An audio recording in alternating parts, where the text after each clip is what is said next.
Thank you, Mr. Chair. May I be allowed to raise some procedural issues? Congressman Marcoleta, you are not a member of this committee, so therefore you are not allowed. I think, Mr. Chair, we have yet to resolve that because, as you said in the last hearing, my removal as a vice chair of this committee was a plenary action. And therefore, there should be a plenary action to remove me as a member of this committee. I would like to believe, Mr. Chair, that when I was installed as a vice chair of this committee, it presupposes membership. I am supposed to be deemed a member because if I were not a member, I cannot be appointed as a vice chair. The officiality of that is the position is only a privilege, but membership is organic.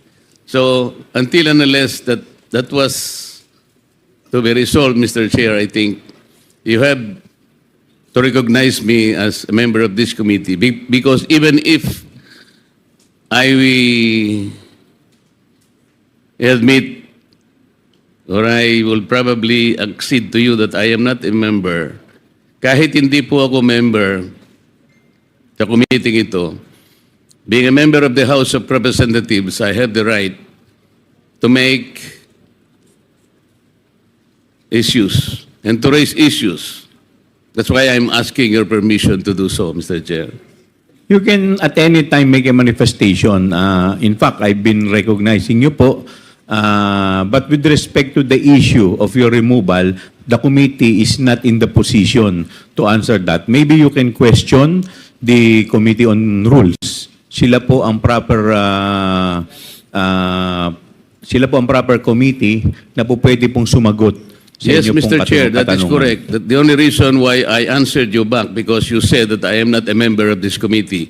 I should not have raised that at all had you not said it. But may I continue, Mr. Chair, in raising some procedural issue because during the first hearing, I know that the very basis of this inquiry in aid of legislation was the privileged speech delivered by Honorable Valeriano.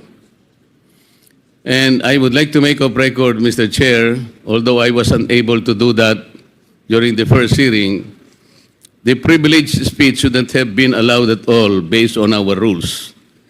Our rules specifically states that no the privileged hour if the concern he is to raise in his privileged speech principally and directly relates to a bill under consideration. At the time, Honorable Valeriano, Mr. Chair, delivered his privileged speech, the General Appropriations Bill was already filed on August 27, 2024. He took the floor on September 3, and therefore, any concern relating to the subject matter in the budget or in the bill should not have been allowed at all. And then, this morning, I saw the agenda, Mr. Chair. There was an additional agenda added in this committee, and this is supposed to be the manifestation raised by Congresswoman Louis Stroh. And I saw in the notes that it was taken up as motu proprio matter, Mr. Chair. On procedural matters, I don't know how it should be done because motu proprio to my mind is something that would indicate an official action taken without formal request from another party. And so my question, Mr. Chair, is how did the committee took it on a motu proprio basis when it was a manifestation taken by another party? I see it a very unusual procedure, Mr. Chair, because this representation, I would like to recall that sometime in March 2024, delivered a privileged speech dealing on the same subject matter, and I think even more, I questioned the several irregularities pointed out by the Commission on Audit, specifically in 2017, 2018, and 2019, covering the audit report of COA in the Department of Education. In that privileged speech, Mr. Chair, I took note of the sum of something like 3.25 billion pesos of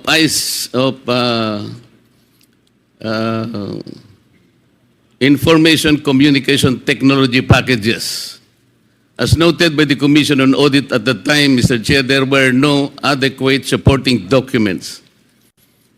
Unfortunately, that privileged speech was not even referred to the depart or to the committee, to any committee, either the Committee on Education or the Committee on Good Government. And so my question, Mr. Chair, is how is it special, or how special can a manifestation issued during the budget committee hearing that this committee, this good committee, already took it as a motu proprio action, subject matter to be covered by this hearing. So parang there is no consistency, Mr. Chair. Parang I would like to volunteer, Mr. Chair, that a copy of my privileged speech delivered on March 15, 2021, entitled Co-Bodies DepEd. It was not even referred to any committee, Mr. Chair. When I exposed several irregularities in the Department of Education as audited by the Commission on Audit, I would like to volunteer that this be made part of the documents that might be taken up by the committee in regard to any investigation with regard to DepEd.